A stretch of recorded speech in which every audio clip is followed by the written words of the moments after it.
Hello dear friends, कैसे हैं आप। आज हम बात करने वाले हैं इस सीरीज में एनसीईआरटी क्लास 11th की हिस्ट्री बुक को कवर करने वाले हैं डिटेल में। क्योंकि अगर आप इतिहास को पढ़ते हैं तो इतिहास का इंटरकनेक्टेड, आप इतिहास को लेकर ज्योग्राफी भी जा सकते हैं, इतिहास के द्वारा आप राज्य व्यवस्था पॉलिटिक्स में भी जा सकते हैं। तो इतिहास की नींव बहुत ही पुरानी है। अगर आपको कंपटीशन के लिए अगर अच्छे तरीके से आपका बेस स्ट्रॉन्ग होना है, करना चाहते हैं, तो आपको इतिहास को बहुत गहराई से पढ़ना होगा। तो उसी के लिहाज से हम इस बुक को कवर करने वाले हैं। कक्षा 11th की ये बुक है इतिहास की। आज हम इसमें कवर करने वाले हैं फर्स्ट चैप्टर को। तो आप वीडियो को लास्ट तक देखें। अगर आपको वीडियो अच्छी लगे तो वीडियो को आप लाइक कर सकते हैं। तो वीडियो करते हैं स्टार्ट। सबसे पहले इसमें हम देखने वाले हैं कालक्रम के बारे में। कालक्रम खंड क्या कहता है इसका। तो इसमें हम बात करने वाले हैं 6 लाख वर्ष पूर्व से 1 ईस्वी पूर्व के बारे में। कुछ इसमें तथ्य दिए गए हैं, एक बार उनको देखते हैं, फिर आते हैं मेन चैप्टर पर। आप वीडियो को लास्ट तक बने रहें। जैसे इस कालक्रम में सबसे पहले क्या गया, मानव के उदय, पौधों पशुओं बचने की प्रक्रिया पर प्रकाश डाला गया है। और प्रौद्योगिकी का विकास, जैसे आग का आविष्कार, धातु के प्रयोग, हल द्वारा खेती, पहिए चाक का प्रयोग, इस सब हमें जानकारी इसी कालक्रम के बीच में मिलती है, 6 लाख से 1 ईस्वी पूर्व के बीच में। इस प्रक्रिया में नगरों का आविर्भाव, लेखन के प्रयोग, ये सभी इसमें बताए गए हैं। देखते हैं आगे। जो जो आपको जानना चाहिए हम उन्हीं पॉइंट्स पर डिस्कस करेंगे, ज़्यादा कुछ नहीं। तो कुछ कालक्रम ये सीरीज आपको दी गई है, आप इसको वीडियो को स्किप करके आराम से पढ़ सकते हैं।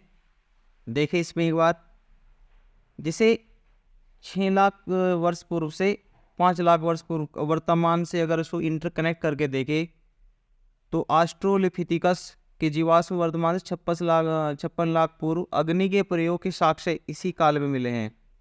ठीक है, अगर आप वर्तमान को इंटरकनेक्ट करके देखें तो 14 लाख साल पहले। फिर आप 5 लाख से 1.5 लाख साल पहले की अगर बात देखें तो प्राग्ञ मानव, जिसको होमो सेपियंस कहते हैं, मानव का एक वैज्ञानिक नाम है ये, इसके हिसाब से यहाँ पे मिलते हैं। ये अफ्रीका की अगर बात करें, यूरोप में देखें तो उसी के दौरान आपको अग्नि का प्रयोग देखने को मिलेगा 4 लाख साल पहले से वर्तमान तक। फिर देखते हैं आप गुफाओं का और आवासीय चित्रकारी, जैसे आपके एलोरा गुफा है महाराष्ट्र में, तो उनकी चित्रकारी के आपके संकेत 3 लाख से 10,000 तक, 30,000 से 10,000 तक के बीच में जो का टाइम पीरियड है। ये तो यूरोप आपको अफ्रीका में देखने को मिलेंगे। अगर आप यूरोप में जाते हैं तो गुफाओं के आवास है, ये विशेषकर यूरोप में 2 देशों में, फ्रांस और स्पेन में आपको देखने को मिल सकते हैं। फिर देखते हैं 7,000 ईस्वी पूर्व से 6,000 ईस्वी पूर्व। इसमें सबसे पहले आपको अगर अफ्रीका की दृष्टि से देखें तो इसमें आपको पशु और कुत्तों के द्वारा पालतू बनाया गया कैसे, वे आपकी झलक मिल सकती है इस कालखंड में। फिर आते हैं आप 6,000 से 5,000 ईस्वी पूर्व में, तो सबसे पहले यूनान में गेहूं और जौ की खेती के प्रमाण आपको यूरोप में मिलते हैं। फिर आते हैं नीचे 4,000 से 3,000 ईस्वी पूर्व में, तो गधे को सबसे पहले पालतू बनाया गया अफ्रीका में। ज्वार बाजरा और गेहूं तांबे का प्रयोग भी इन्हीं कालखंड में आपको देखने को मिलता है, और तांबे के प्रयोग का क्रीट भी इसी कालखंड में आपको देख सकते हैं। देखते हैं आगे। फिर इसमें दिया है 3,000 से 2,000 ईस्वी पूर्व, हल द्वारा कृषि, प्रथम राजवंशों, पिंडों, पिरामिडों, कैलेंडर, चित्रात्मक लिपि, पेपायस, ये सभी जो आपको देखने को मिलते हैं इनके साक्ष्य में प्रमाणित हुए हैं, ये अफ्रीका से हुए हैं। और घोड़े को सबसे पहले पालतू बनाया गया यूरोप में। अगर आपसे पूछ ले कि गधे को सबसे पहले पालतू बनाने के हमें साक्ष्य कहाँ से मिलते हैं, तो अफ्रीका से। घोड़े को पालतू बनाने के साक्ष्य हमें मिलते हैं यूरोप से, पूर्वी यूरोप से। उसी के दौरान 2000 से 1900 ईस्वी के अगर आए तो इसमें नगरों, महलों, कांसे का प्रयोग, कुम्हार के चाक और व्यापार के ट्रेड मार्केटिंग के भी यहाँ पे साक्ष्य मिलते हैं। फिर देखते हैं लिपि का विकास, सबसे पहले 1700 से 1600 ईस्वी पूर्व के आसपास में देखने को मिलते हैं। फिर है कांच की बोतलों का प्रयोग, हमें जो प्रमाणित साक्ष्य मिलते हैं वे मिलते हैं 1500 से 1400 ईस्वी पूर्व की अफ्रीका में। कांच की बोतलों का प्रयोग के हमें जो साक्ष्य मिलते हैं वे अफ्रीका से मिलते हैं। लोहे का प्रयोग हमें सबसे पहले जो प्रमाणित साक्ष्य मिले हैं वे मिले हैं यूरोप से, 1100 से 1000 ईस्वी पूर्व के। तो ये एग्ज़ाम में आ सकते हैं, आपको ये सीरीज वीडियो की स्किप करके आराम से देखनी है। देखते हैं आगे। 900 से 800 ईस्वी पूर्व में पश्चिम एशिया के फोनोशियनों ने उत्तरी अफ्रीका में कार्थेज नगर की स्थापना की, जो कि भूमध्य क्षेत्र का एक व्यापार का बहुत ज़्यादा विस्तार के लिए जाना जाता था। फिर देखते हैं 800 से 700 ईस्वी पूर्व लोहे का प्रयोग। अफ्रीका में अगर पूछ ले कि अफ्रीका में लोहे का प्रयोग कब हुआ, सबसे पहले साक्ष्य कहाँ से मिले, तो सूडान से मिले। ठीक है। अब प्रथम ओलंपिक खेल की शुरुआत भी यूनान में की गई थी, यूरोप से 776 ईस्वी पूर्व। तो ओलंपिक खेल काफ़ी पुराने चले आ रहे हैं इसी वजह से। फिर मिस्र में भी उससे आपका 700-600 ईस्वी पूर्व में आप मिस्र में भी लोहे का प्रयोग हुआ है। सिक्कों का प्रयोग या रोम गणराज्य की जो स्थापना की गई थी 510 ईस्वी पूर्व में की थी। रोम गणराज्य की स्थापना ये की गई थी 600 से 500 ईस्वी पूर्व की। ये कालखंड उसी का है जब भानुगुप्त का एरन अभिलेख प्राप्त होता है। तो उसी कालखंड में जहाँ पे सबसे पहले सती प्रथा के साक्ष्य हमको देखने को मिलते हैं, उसी दौरान रोम गणराज्य की स्थापना हुई थी। अब नीचे आते हैं 500 से 400 ईस्वी पूर्व फारसियों का मिस्र पर आक्रमण हुआ था इसी काल के दौरान। तो ये साक्ष्य हमें मिलते हैं अफ्रीका से। और एथेंस में प्रजातंत्र की जो स्थापना हुई थी यूनान में, ये साक्ष्य हमें मिलते हैं यूरोप से। फिर नीचे आते हैं 400 से 300 ईस्वी पूर्व में मिस्र में सिकंदरिया की स्थापना। सिकंदर कह सकते हैं आप। 332 ईस्वी पूर्व जो कि ज्ञान का प्रमुख केंद्र था सिकंदरिया। इसकी आपके साक्ष्य मिलते हैं अफ्रीका से। मकदूनिया के सिकंदर ने मिस्र और पश्चिम एशिया के दोनों भागों को जीता। 336 से 323 ईस्वी पूर्व के बीच की ये घटना है। और इस साक्ष्य में मिले हैं यूरोप से। देख लेते हैं आगे। अब आते हैं एशिया और दक्षिण एशिया के बारे में, जो कालखंड में प्राप्त हुए हैं। सबसे पहले अगर एशिया की बात करते हैं तो यहाँ से आपको अग्नि का प्रयोग के साक्ष्य मिले हैं। वर्तमान से 7 लाख साल पहले चीन में सबसे पहले हमें आग के प्रमाणित करने के साक्ष्य मिले हैं। अगर आप दक्षिण एशिया में जाए तो रिवात पाषाण कालिक स्थल जो कि वर्तमान में पाकिस्तान में है। रिवात एक पाषाण कालिक स्थल के साक्ष्य में मिले हैं, जो कि वर्तमान में अगर देखें तो पाकिस्तान में है ये। अब आते हैं 1.5 लाख से 50,000 के वर्ष के बीच में। तो होमो सेपियंस के जीवाश्म हमें मिले हैं पश्चिम एशिया से।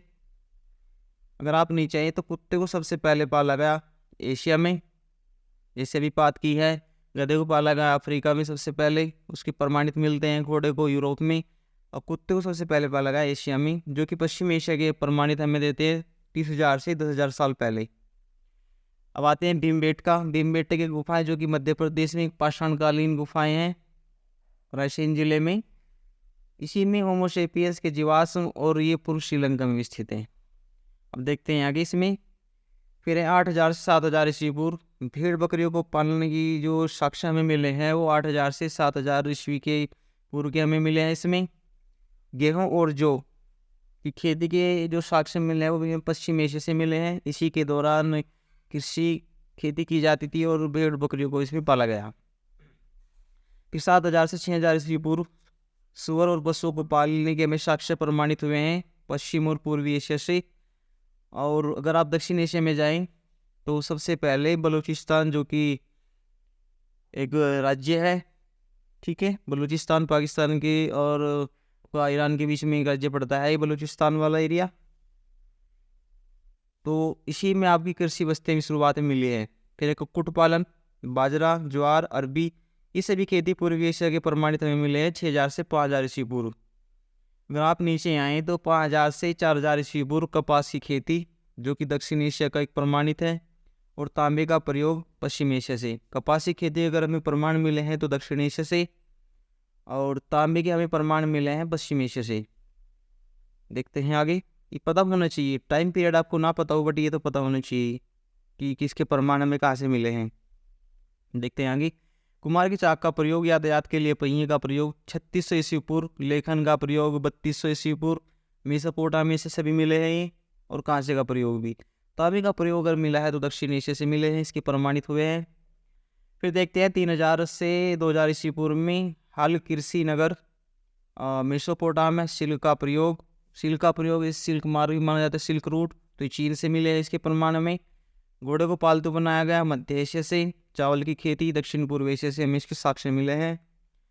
फिर है हड़प्पा कालीन संस्कृति लिपि का प्रयोग लगभग 2700 ईस्वी पूर्व के इसके हमें प्रमाणित किए हैं, जो कि दक्षिण एशिया में है। फिर है 2000 से 1900 ईस्वी पूर्व खास पानी में रहने वाली भैंस को पालतू बनाया गया। जो पानी में रहने वाली भैंस को पालतू बनाया गया, जो कि पूर्वी एशिया से हमें इसके प्रमाण मिले हैं। फिर आते हैं 1600 से 1500 ईस्वी पूर्व में नगरों, लेखन, राज्यों, शांग राजवंश, कांसे का प्रयोग। अगर आपसे पूछिए कि सांग राजवंश के प्रमाण में सबसे पहले कहाँ से प्राप्त हुए हैं, तो एशिया से प्राप्त हुए हैं, ठीक है। और कांसे का प्रयोग चीन से। लोहे का प्रयोग हमें सबसे पहले अगर प्रमाणित होता है 1500 से 1400 ईस्वी पूर्व में, तो ये होता है आपका पश्चिम एशिया से। और ऋग्वेद की रचना अगर पूछे तो दक्षिण एशिया में हुई थी, ठीक है, इसी दौरान में 1500 से 1400 ईस्वी पूर्व। तो ऋग्वेद की रचना अगर हुई है तो ये भी आपकी दक्षिण एशिया में हुई है, राइट। अब देख लेते हैं इसमें आगे जो बीच में दिया है। ये वीडियो थोड़ी लंबी हो जाएगी, आप वीडियो को लास्ट तक देखिए। सबसे पहले लोहे का जो प्रयोग है या महापाषाण दक्षिण भारत में, ये सभी हमें कहाँ से मिले हैं, दक्षिण एशिया से मिले हैं। फिर है कोहान वाले ऊँट को पालतू बनाया गया, जो कि अरब में एशिया से मिले हैं 1100 से 1000 ईस्वी पूर्व के। फिर है 600 से 500 ईस्वी पूर्व सिक्कों का प्रयोग तुर्की में। फारसी साम्राज्य 546 ईस्वी पूर्व, जिसकी राजधानी पर्सिपोलिस थी। और चीनी दार्शनिक कन्फ्यूशियस लगभग 551 ईस्वी पूर्व में इसके हमें वर्णन के बारे में बताया है। तो ये भी हमें 600 से 500 ईस्वी पूर्व के बारे में जानकारी दी है।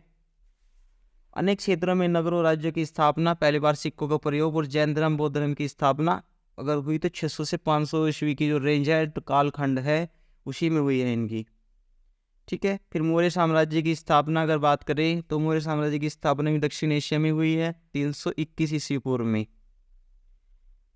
300 से अगर बात करें 200 ईस्वी पूर्व की, तो चीन में एक साम्राज्य की स्थापना हुई थी 221 ईस्वी पूर्व में। चीन के एक विशाल दरबार का निर्माण भी इसी कालखंड में हुआ है 300 से 200 ईस्वी पूर्व में। तो टेबल बहुत ज़्यादा इंपॉर्टेंट है ये, आप वीडियो को स्किप करके इसको देख सकते हैं, पढ़ सकते हैं। अब आते हैं अमेरिका, ऑस्ट्रेलिया और प्रशांत महासागरीय द्वीप में जो हमें प्रमाणित किए गए हैं, उसको देख लेते हैं एक बार। सबसे पहले अगर हमें मिर्चों के जो साक्ष्य मिले हैं, तो ये 3-4 कालखंड आपको दिए हैं, यहीं से आपको मिल सकते हैं।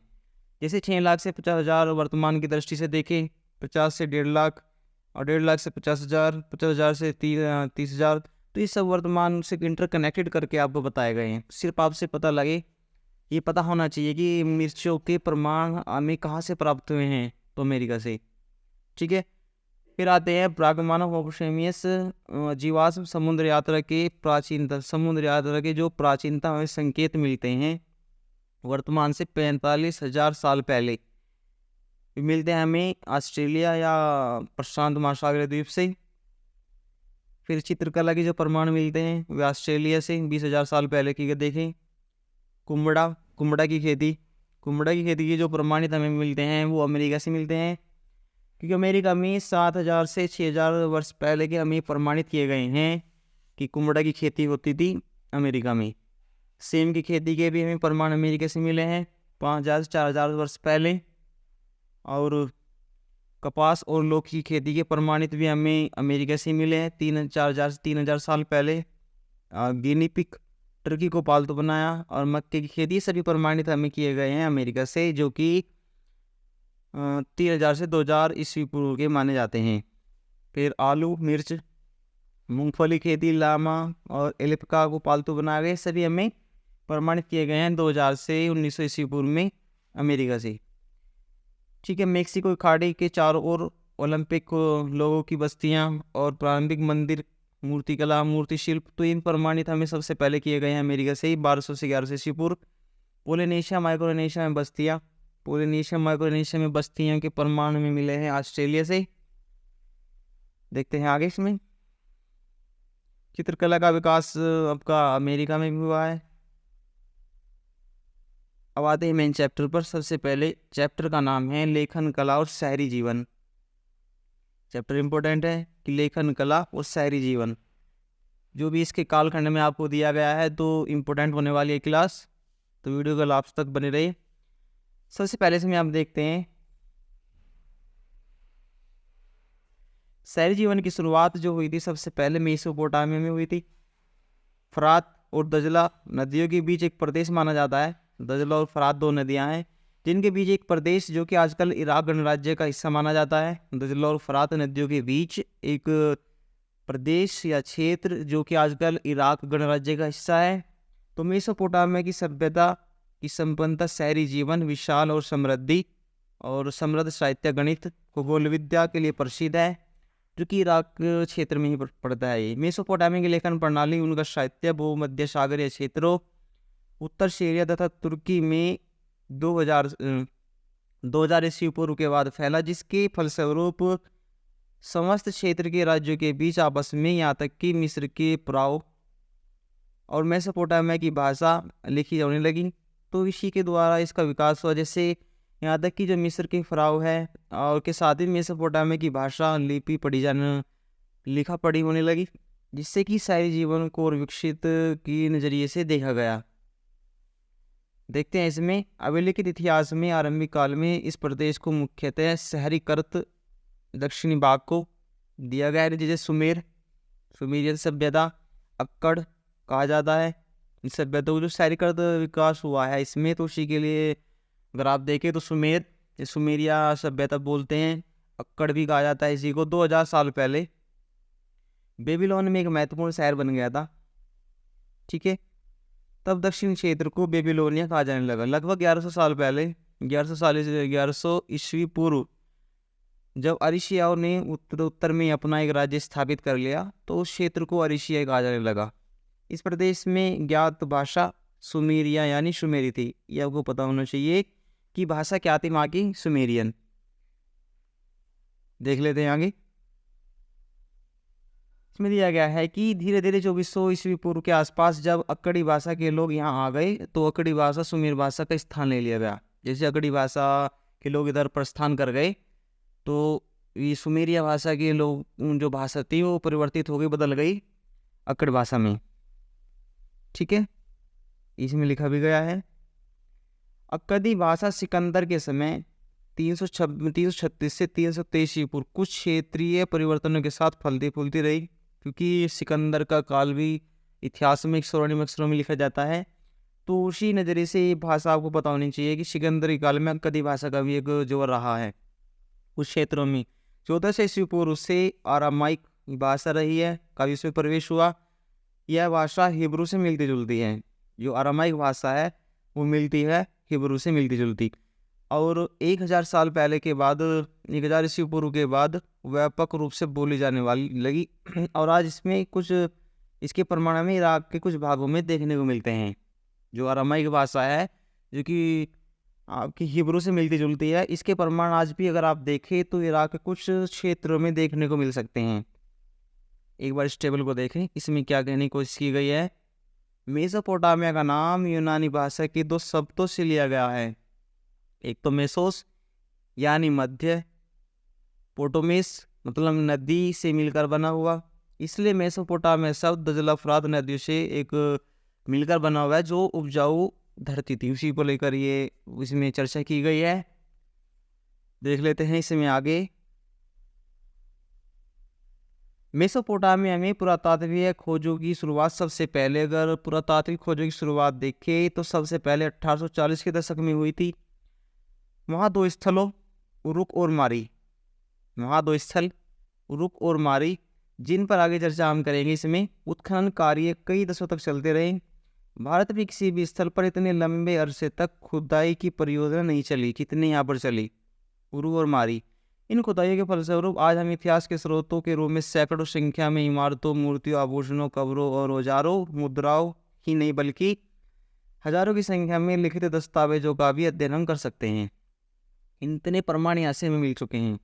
तो यूरोपवासियों के लिए मेसोपोटामिया के लिए महत्वपूर्ण है, क्योंकि बाइबल के प्रथम भाग ओल्ड टेस्टामेंट में भी इसका उल्लेख कई संदर्भों में किया गया है। क्योंकि बाइबल सिख धर्म के एक धार्मिक ग्रंथ माना जाता है, तो उसमें भी इनका मेसोपोटामिया का एक चर्चा की गई है। इसमें भी इसका जो पहला भाग है ओल्ड टेस्टामेंट में भी इसकी चर्चा की गई है मेसोपोटामिया की। उदाहरण के लिए ओल्ड टेस्टामेंट का बुक ऑफ जेनेसिस में सिमार का उल्लेख है। जो इसमें ओल्ड टेस्टामेंट को बुक ऑफ जेनेसिस में सिमार का उल्लेख इसमें किया गया, जिसका तात्पर्य है कि सुमेर ईंटों से बने शहरों की भूमि से हैं। इसमें चर्चा की गई है कि जो सुमेर बना हुआ है, सुमेर सभ्यता मेसोपोटामिया की, वो ईंटों से बने शहरों की है, विकसित है पहले से। तो यूरोप के यात्री विध्वंस मेसोपोटामिया को एक तरह से अपने पूर्वजों की भूमि भी मानते हैं। इसलिए जो यूरोप की यात्री हैं वो मेसोपोटामिया को अपने पूर्वजों की भूमि मानते हैं। जब इस क्षेत्र की पुरातात्विक खोज की शुरुआत हुई तो ओल्ड टेस्टामेंट के अक्षरश सत्य को सिद्ध करने का प्रयत्न किया गया। तो इससे आप एग्जाम ओरिएंटेड कई बातें इसमें इंपॉर्टेंट इस टेबल में, जैसे कि पुरातात्विक किस स्थल के हमें प्रमाण बाइबल में देखने को मिलता है, तो मेसोपोटामिया सभ्यता के सुमेरियन के मिलते हैं देखने को। किसमें? भाग 1 में ओल्ड टेस्टामेंट में, ठीक है, बुक ऑफ जेनेसिस में, ठीक है, ये भी देखने को मिलता है यहाँ से। और इसमें हमें बताया गया है कि सुमेर में जो शहरों विकसित हुए हैं वो ईंटों से बने हैं, तो ये प्रमाण हमें देखने को मिलते हैं इसमें। 19वीं सदी के मध्य मेसोपोटामिया अतीत खोजों के उत्साह में काफ़ी कोई कमी इसमें नहीं आई, क्योंकि 1873 तक एक ब्रिटिश समाचार पत्र ब्रिटिश म्यूजियम के द्वारा दिया गया है प्रारंभ किए गए खोज का एक अभियान खर्च उठाया गया, जिसके अंतर्गत मेसोपोटामिया एक ऐसी पट्टिका की खोज की जानी थी जिस पर बाइबल में उल्लिखित जल प्लावन फ्लोड की कहानी का अंकन है था, जो कि उसमें बाइबल में दिया गया था। इसमें कहा गया कि एक ब्रिटिश समाचार पत्र ने भी इसको उल्लेख करने की कोशिश की है, इस पर खर्च उठाया है कि मेसोपोटामिया में एक ऐसी पट्टिका खोज की जानी थी जिस पर बाइबल में जो उसका चर्चा की गई है जल प्लावन की, एक फ्लोड की कहानी का अंकन था, तो उस पर ब्रिटिश समाचार पत्र ने भी चर्चा की है 1873 में, ठीक है। 1960 के दशक तक यह समझा जाता था कि ओल्ड टेस्टामेंट की कहानियाँ अक्सर सत्य नहीं हैं, लेकिन इतिहास में महत्वपूर्ण परिवर्तनों के होते हुए अपने ढंग अभिव्यक्त करती है कि धीरे धीरे पुरातात्विक तकनीकों आधिकारिक उन्नत और परिष्कृत होती गई। इसके अलावा अलग अलग पहलुओं पर भी ध्यान दिया जाने लगा, यहाँ तक कि आम लोगों की जीवन और परिकल्पना भी की जाने लगी। बाइबल की कहानियाँ अक्सरतः सच्चाई को प्रमाणित करने का कार्य गौण हो गया, और आगे अनुभवों में जिन बातों की चर्चा करेंगे वे भी इस पर आधारित की गई है। जैसे इधर आप इसको एक सीरीज को देखें और समझें। जैसे इसमें बताया गया है कि बाइबल के अनुसार यह जल प्लावन पृथ्वी पर संपूर्ण जीवन को नष्ट करने वाला था, किंतु परमेश्वर ने जल प्लावन के बाद भी जीवन को पृथ्वी पर सुरक्षित रखने के लिए नोवा, नाम याद रखिए, नोवा नाम के एक मनुष्य को चुना, ठीक है। परमेश्वर ने, देखो इसमें कहने की कोशिश की गई है कि एक जल प्लावन होता है जो कि पृथ्वी पर संपूर्ण जीवन को नष्ट करने वाला था, किंतु परमेश्वर ने जल प्लावन के बाद भी जीवन को सुरक्षित रखने के लिए एक नाम को चुना, मनुष्य को चुना, जिसका नाम था नोवा, ठीक है। नोवा ने एक विशाल नाव बनाई, उसमें सभी जीव जंतु एक साथ को जोड़े रखा, और बाकी जल प्लावन हुआ तो बाकी सब कुछ नष्ट हो गया, पर नाव में सभी जोड़े सुरक्षित बच गए। ऐसा ओल्ड टेस्टामेंट भाग 1 में कहा गया है बाइबल में, ठीक है। ऐसी ही कहानी मेसोपोटामिया के परंपरागत साहित्य में हमें देखने को मिलती है। इस कहानी का मुख्य पात्र को जीवशूद्र या उत्नापिष्टिम कहा जाता है। तो इससे इंटरकनेक्टेड करके क्वेश्चन ऐसे पूछ सकता है कि बाइबल में जो जल प्लावन की घटना हमें देखने को मिली है, कहानी बताई गई है, तो उसके प्रमाण और कहीं और भी मिलते हैं क्या, उस तरह की। तो मेसोपोटामिया एक साहित्यिक रचना भी है, कि कहानी है कह सकते हैं आप, जिसका मुख्य पात्र है जीवशूद्र या उत्नापिष्टिम, उसमें भी कहा गया है ये बातें, ठीक है। तो सबसे पहले आप इधर देखिए, मेसोपोटामिया का जो विस्तार है वो कहाँ से कहाँ तक देखा गया है। तो इधर देखिए, सबसे पहले ये आप देख सकते हैं बेबीलोन है, इधर देखिए इससे, ये आपका बेबीलोन, उरु की उर, ये 2 नदियाँ थी इसमें, दजला फरात और दजला फरात, ठीक है। सीरिया लेबनान, ये ईरान और इराक के बीच में पड़ता है, यहाँ पे ईरान कंट्री है ये। फारस की खाड़ी से मिलता जुलता है बिल्कुल ये। इसके ऊपर आप देखें तो कैस्पियन सागर है, जो कि एक झील है, सागर नहीं एक झील है, ठीक है। इसके आप दक्षिण पश्चिम में देखेंगे तो एक लाल सागर है, इसके आप पश्चिम में देखेंगे तो भूमध्य सागर है, और उत्तर पूर्व में देखेंगे तो आप काला सागर देखने को मिलता है। और इसके आप नीचे आएंगे तो पर्वत श्रेणियों का विस्तार भी है नीचे, ठीक है। ये देखिए, आज की वीडियो में इतना ही। आज का ये आपका हमने कवर किया है पार्ट फर्स्ट को। कल हम करेंगे इसमें पार्ट 2 को। तो इसी तरह की आपको पढ़ने में भी दिक्कत ना आए, ज़्यादा बड़ी अगर वीडियो लंबी हो जाती है तो फिर बच्चों को देखने में प्रॉब्लम आ जाती है, एक माइंड डिस्टर्ब होने लगता है, तो वीडियो छोटी है, ठीक है। तो आज का ये पार्ट हमने कवर किया पार्ट 1। कल इसी तरह को हम कवर करेंगे पार्ट 2 को। अगर आपको वीडियो अच्छी लगे तो वीडियो को आप शेयर करें, कमेंट करें और हमारे चैनल को सब्सक्राइब करें। और आपके लिए खास सूचना, अगर आप ज्योग्राफी को भी इस तरीके से कवर करना चाहते हैं तो आप प्लेलिस्ट में जाएं, तो ज्योग्राफी की प्लेलिस्ट में आपको सभी वीडियो मिल जाएगी, जिसमें हमने क्लास 6 कवर कर दी है और 7 को कवर कर रहे हैं। तो आप उनको देखकर भी अपना ज्योग्राफी के जो कंसेप्ट होते हैं उनको इजीली क्लियर कर सकते हैं। इसी तरह पढ़िए और अपने लक्ष्य को ध्यान में रखते हुए अपने करियर की फोकस करें। Thank you.